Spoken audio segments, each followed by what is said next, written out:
Greetings, greetings, greetings. Back to Nature Africa family. Welcome back to our channel. You know I don't like to say welcome back to my channel. I like to say welcome back to our channel.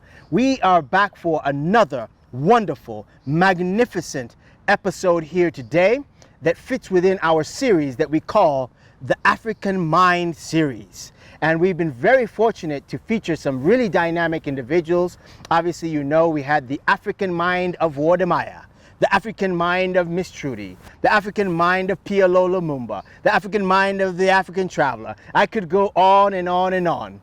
But today's episode is super duper special and spectacular because we have none other than the woman, the myth, the legend, the African mind of the African tigress. Greetings, my sister. How are you doing today? I'm doing fine. Wow, that's a big introduction. Oh my goodness. How are you doing? Oh man, I could not be better, especially sitting finally across from you. I have waited for this day for a long time, madame. I know. So I want to say thank you for granting us, myself and the family here, this opportunity to have a word or two with you and to find out a little bit more of the mind, the thinking that has gone into creating the person, the brand, the movement that is the African tigress. So I am happy to be sitting here once again with you. The pleasure is mine. Excellent. Yeah. Well, let's go ahead and jump right into it, ladies and gentlemen. We could not have picked a more scenic place to have this interview than right here in nature. You know that our philosophy at Back to Nature is we believe the closer we are to nature, the more whole, happy, at peace, at ease we are. When we are further away from nature, we get into a state of dis-ease. So I'm feeling very much at ease with the surroundings, madame, and being here with you here today. So with that, I would like to find out, introduce yourself. I introduced you, but I would like to find out more about who you are as the African tigress. Okay. As you already said, I'm the African tigress. I'm a content creator. I have 2 YouTube channels, by the way. I don't know if you know about that. Wow. I have 2 YouTube channels. I have African Tigress and I have a Kenyan sister, and I'm all about, telling the African story, the African way by Africans. Telling the African story, the African way by Africans. Wow, it almost sounds like for us, by us, right? And well, with that, the first place I would like to start, Tigress, is over the last few years, there has been this resurgence, or there has been this growth, and particularly amongst young Africans who said, you know what, CNN is okay, you know what, BBC is okay, but maybe they're not telling the full entire story. And so individuals like yourself, the Wodemeyas, and so many others, you said, let me take our story by the horns, in a sense, and let us tell our own narrative and form and shape our own story. So if you don't mind, before we get into maybe your specifics of your own individual story, give me an assessment of this movement that has happened in the last few years of young Africans who said, enough is enough. We have to speak our truth, our reality. Yeah, I think it's because sometimes when you're watching the media, they do tell stories, yes, but then the reality on the ground is different. You're watching something on international media, but you're like, wait, are these people talking about my country? Oh, Kenya is a hotbed of terrorism. You're like, okay, but I live here. I mean, we can be having issues here and there, like just every country have issues in their own countries, but then the way the media tries to portray it, when you watch it, you're like, is this the same country I live in? Is this the same story they are telling? Wow. Because they think the media a lot of time is all about to just make people, how it's sensationalized. Yeah, that's what the media tries to do. But then the reality is different. So I think with technology and platforms like this, we are able to reach out and tell our story and own our stories. And own our stories. Beautiful. Now, the story of the African tigress. A lot of people, since you mentioned technologies here. Anyone can set up a YouTube channel. Anyone can set up Facebook, Instagram. But not everyone has this reach and has this ability to communicate to thousands and thousands of people who tune in, day out on a weekly basis. And you seem to have found some interesting formula.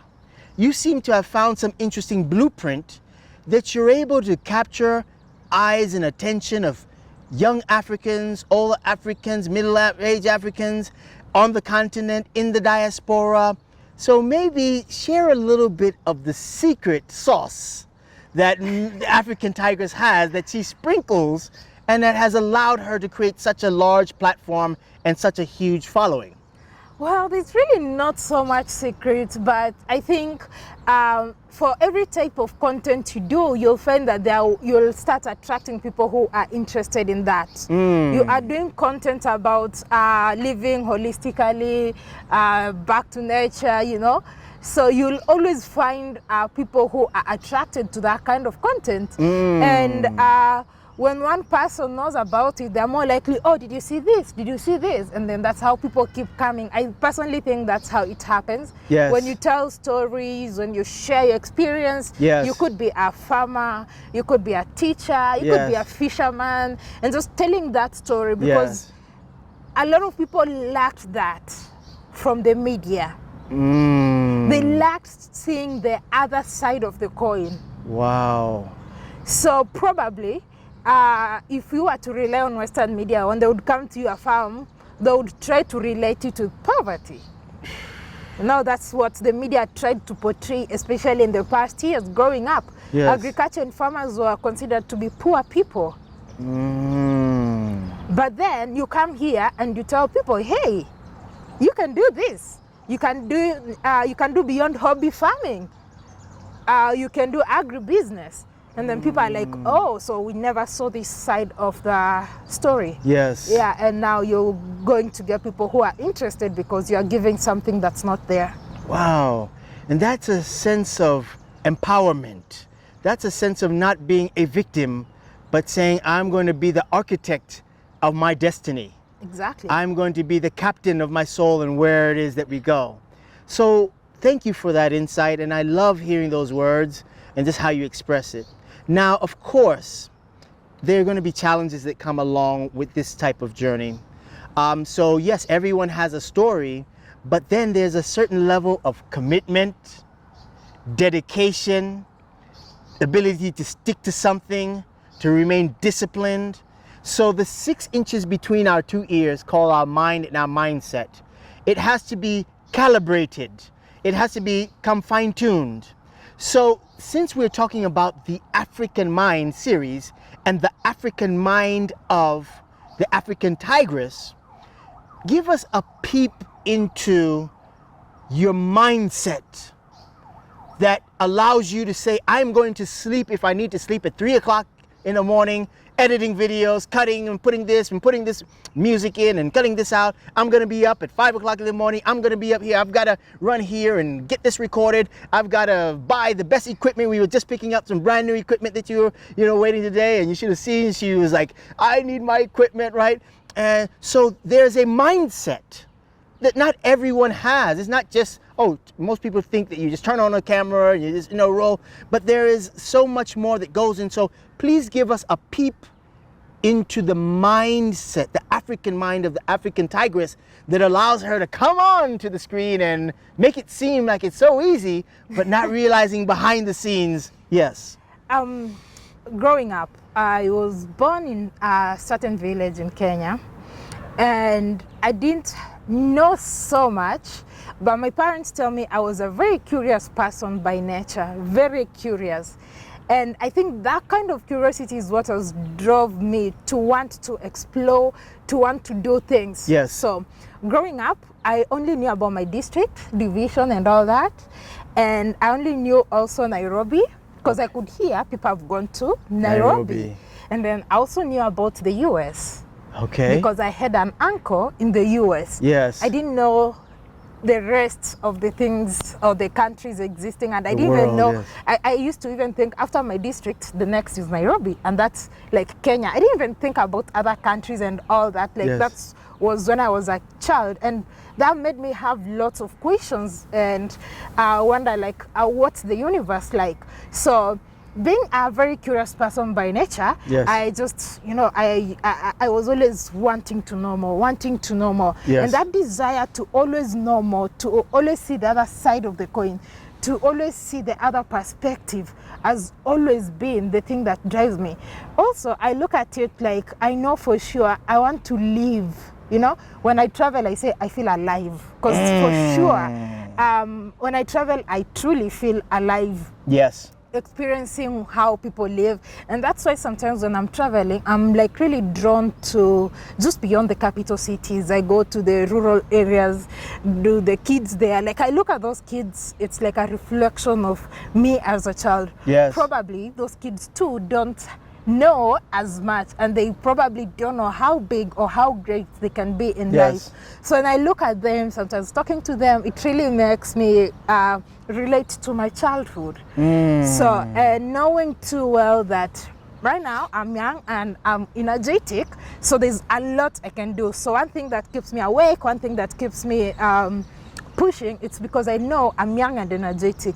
We cannot be young and energetic forever. I mean, we grow old, and I want to have lots of memories, and I also feel like I have this desire to create change and to be able to live a better world for the future generations. So I don't want us to be like that generation that killed all the efforts that previous had made. Like in my little capacity, I always want to create that change. And Yes. of course, one day I aspire to be in a position I can be able to influence policy and all that, and I should be able to do something for future generations. I mean, something has to get better. We cannot leave the world as we found it. So Yes. I think that desire is what's always on my mind. Like, I'm young, I have a lot to do, so I'm always working. I know it's very hard to even get hold of me because I'm always here, there, and all that. So because I know I can do this, I don't want to have the same struggles when I'm way older. Yes. So you want to have no regrets. You Yeah, want I to don't say want that to, yes. you did it all, you explored it all, Yes. you lived your life. Yes, and a lot of times when I do something, Yes. when I realize that, oh goodness, I made a mistake, I Yeah. don't regret. Even when I realize I've done a mistake, I don't regret. So you take some lessons that you Yes. learn from even the Yes. things that Yes. people perceive maybe did not work out Yeah. right and things along those Yes, lines. so I don't regret. Wow. I don't regret decisions. If you've done something, you've Yes. already done it. Yes. That's it. There's nothing you can change about it, right? It's already happened, so you cannot change what has already happened. But you right? can change what will come in the future and where you're going. Yes. Wow. So I'm getting a sense that you have always had this fascination about life and wanting to explore and wanting to adventure and wanting to see past maybe your just horizon, to expand your mind, expand your consciousness, expand your experiences. And then at the same time, you say that you felt purpose driven. So is that I think what I'm hearing also you're saying is that when you have a purpose, when you feel you want to make a change, when you feel that you want to make an impact, that gives you some of that self-motivation to be a little bit fearless, to not doubt so much, or if you are fearing, to feel the fear and still do it anyways and move forward. Yes. This is very important because you see, sometimes people don't get a chance to see the mindset behind this. I always use this phrase, one of my mentors used to use, is that people see the glory, but they don't know the story. Yeah, and the struggle, like they also say, like the success. People just see the success, Yes. but they don't know the struggle behind it too. Absolutely, absolutely. And so, well, since you mentioned the struggle, you mind sort of just sharing what are some of the struggles, challenges that a young, energetic, purpose-driven, fascinated by adventure, YouTube content creator, what are some of the challenges that maybe people don't see that you have to mentally deal with and still deliver great content, still find ways to travel around the world. Please share some of those struggles.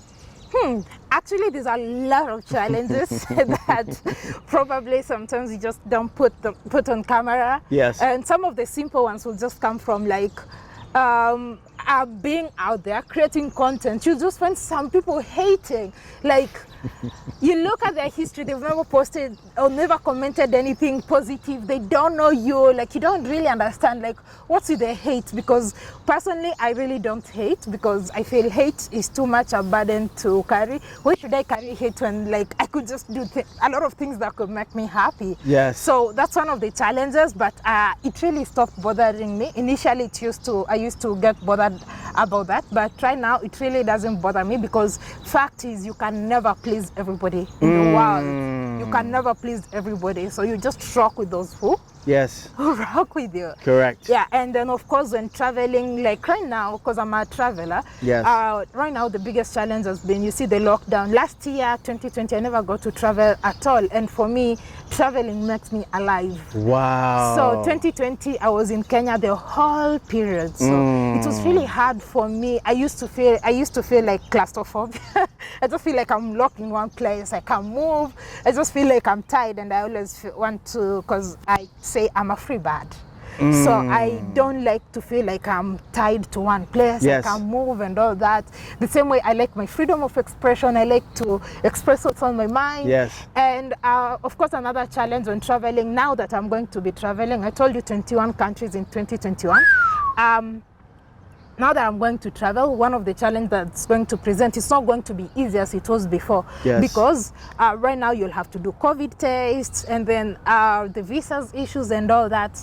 And then of course, sometimes we do get challenges from people who don't realize that sometimes maybe a lot of the time that you're traveling, you're editing content, you're creating content and all that. It's not all luxury and bliss and all that. Because fine, at the moment, YouTube is also one of the main things I'm doing. Yes. Besides my other businesses that I do. So YouTube is also now like a job for me too. It's something I started not knowing. I didn't even know about money. I didn't know nothing about YouTube. Yes. I used to get copyrights for using songs and all that because I didn't know about monetization. Yeah. Then now I realized that, oh, actually I could share something that I love, and it could actually become one of a job or something that you can do. Bring in some revenue. Yeah, can bring some revenue. So. Wow. First, And of course, some of the challenges could also be finances. Finances. You know, sometimes when I say I'm traveling to 21 countries in 2021. By the way, pause right there. Guys, did you just hear what she said? She, in 2021, will be traveling to 21 countries. Yeah. Think about the confidence, the self-esteem, the self-love, the love for Africa to say, you don't know what's going to happen in all these countries. I don't know. And you know there are going to be challenges that present themselves. I've always traveled, so I know these challenges do happen. But yet you're willing to be courageous enough, to be audacious enough, to be brave enough to say, I'm still going anyway. Yeah. I'll still go, because to satisfy my curiosity and to be able to tell the story. And I want to see that which I don't get to see from the media. Yes. And also share it with other people who are curious by nature. Absolutely. Like me. Wonderful. No. Yeah. And when we get to the end and she's going to share her information, guys, I want you to support her financially where you can to make sure that her reality and her dream of 21 countries in 2021 manifests, because we want to see all those countries, including the DRC. By the way, so very few people have gone and done any content in the Democratic Republic of Congo. Congo, the heart of Africa, right? And it's where the cobalt comes from. So all these cameras that you're watching probably us on right now, the iPhones and all the rest, they come from these minerals from the DRC and other African countries, but we don't get to see the DRC. So I'm looking forward. I want you to go to show where all these components. That's what I would love to. You see, I bought the other camera, so I can at least be able to record without, yes, so much attention, because it's small. There you go. I want to see that. I want to see like how come Congo is poor, yet it has all those resources, all these phone companies. Yes. Very rich. You find that they can even be able to finance 10 years of the national budget of Congo. yes. But how come Congo is So poor. So I want to go and just see that by myself Yes. and see, oh, so this is how I would love to see the cobalt. Yes. I would love to see those things that Wow. are mined from Congo. Well, let me tell you, my sister, we're going to be seeing through your eyes. We're going to be tuned in. And that's why we ask that the Most High Creator, the Almighty, gives you protection, gives you strength, gives you guidance to lead you through and on the right path, to meet the right people, By the way, I already know that you're going to be, because I remember when you and Trudy took the trip around East Africa, and you were, on the borders here, and you happened to meet the right person, and this person led you to that person. It happened. Like, how do you travel and you just meet the Minister of Finance, and the Yes. Minister of Finance takes you, shows you around, and then Yes. one moment you're scared, the next moment you're feeling at home. Yes, So and by the way, I've I'm been following her for a long. That's how I know some of her travel stories, and that's how I know she's going to be guided even on the trip you're about to take. So this is what we love. You're taking the story in your arms, you're holding it, you're owning it, and you're telling. How did you start? What was that motto you said? Telling Africans for Africa. telling the African story the African way by Africans. Telling the African story the African way by Africans. Oh my God. I could go on for days and days. I love this content. I love how you think. Thank you for sharing with us a piece of your mind and your mindset. And I know that there's so many people that would want to know about her. I know most of you already know the African tigress, but for those who may are new to you, let them know how they can get a chance to find out more about your content. Those who want to follow the story of the 21 countries in 2021, share with them, please, your pages. All right, on YouTube you can find me at African Tigress. That's one of my channels, my main channel. Then I also have a backup channel called Kenyan Sister. On Instagram, actually, if you follow me on Instagram, you'll get regular update stories, because editing takes time. But when I see something interesting, I'll snap it, a short, interesting video. Yeah.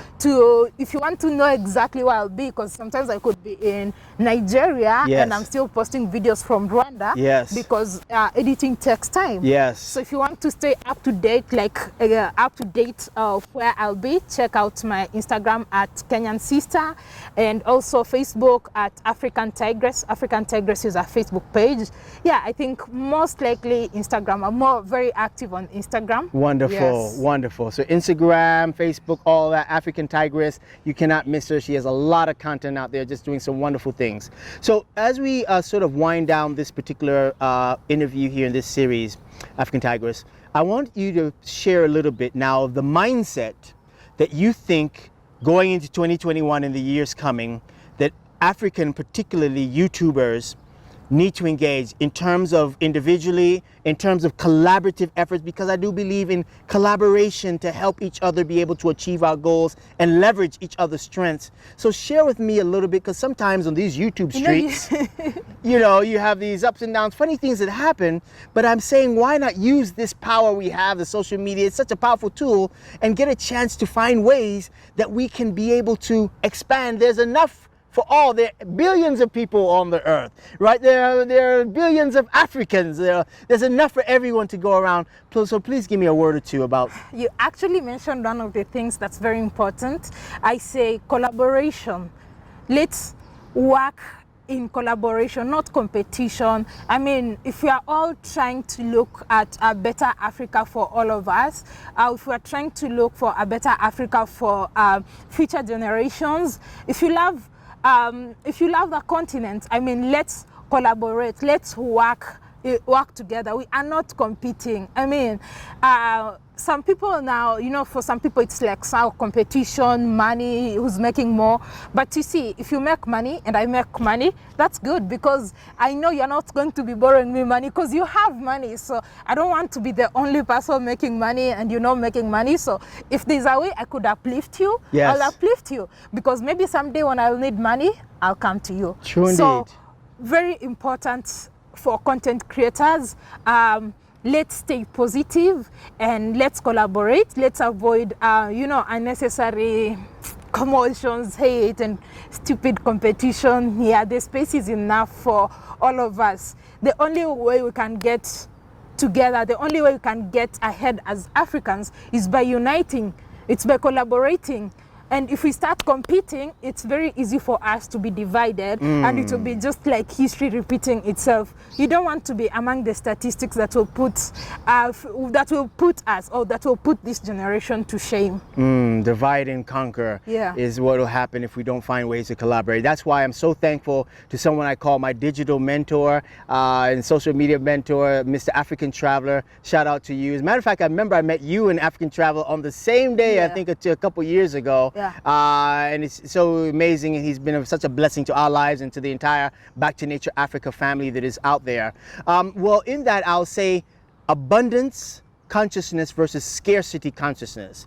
When we're in a scarcity, we are in a poverty sort of, that's where competition comes in. But when we have abundance, like this, we're in nature here, it's abundant, right? Then we're able to share and help and collaborate, etc. Okay, so in closing this message, this particular video down, we have a lot of people that do watch us from the diaspora as well. I would like you to send a message to people of African ancestry. These are people who have immigrated, children of those immigrants. These are Black Americans, Black British, all the people of African ancestry. Please give them a last message as we close down our interview here today. You know, that has always been a very interesting and one of the largest population, or one of the largest, followers Yes. or subscribers of my platform. Yes. Those people have a very special place in my heart. And I always like to tell them, Karibu nyumbani, like welcome home, like just come explore. We want to know about you. The curious me, I want to know about you. I want to know how you guys grew up.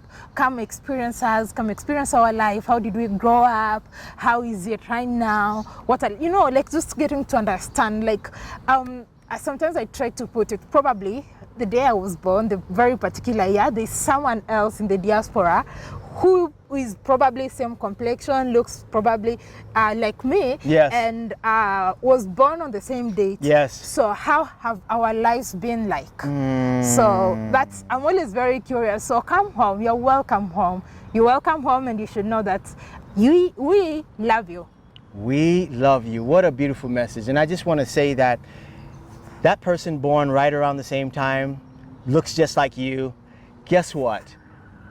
There may be small cultural differences, but Yeah. you know how an iceberg is? You can look and see the tip of the iceberg sticking out the water, Yeah. but underneath the water, the iceberg is huge, right?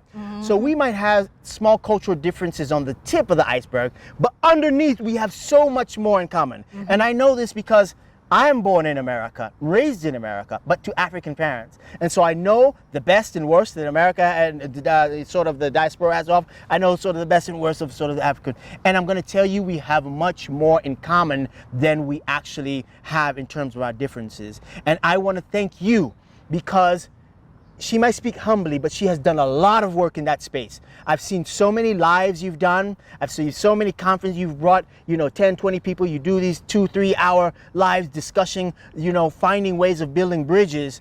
And I just want to say, as someone who's been watching you from a close and from afar, I just want to salute you for the effort you've been putting in.